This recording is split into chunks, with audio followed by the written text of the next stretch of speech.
Hey everyone, and welcome back to the channel. As some of you may know, I have a V4 Streetfighter SP2 on order, and just the other day I received a text message that it was here. And when I placed the order last year, the only thing I requested from the dealer was that I wanted to be there when the crate showed up and that I could shoot an unboxing video, which they were happy to accept at the time.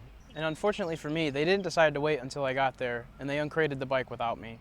I was really upset and kind of let down that they did this, and that was legitimately the only request I had made for the bike, which buying a top tier bike, I don't think that was too out of the line. I've seen several other people get theirs and unbox them, and it was truly a memorable moment, and I'm really saddened that I didn't get to see that. So like I said, I don't really know what happened at the dealer, but I'm truly let down, and I was really saddened to see the bike out of the box when I got there. I'm going to do a detailed video explaining everything about my experience and what happened, so if you want to see more of those, hit subscribe and stay tuned. Without further ado, here's a little montage of everything we got.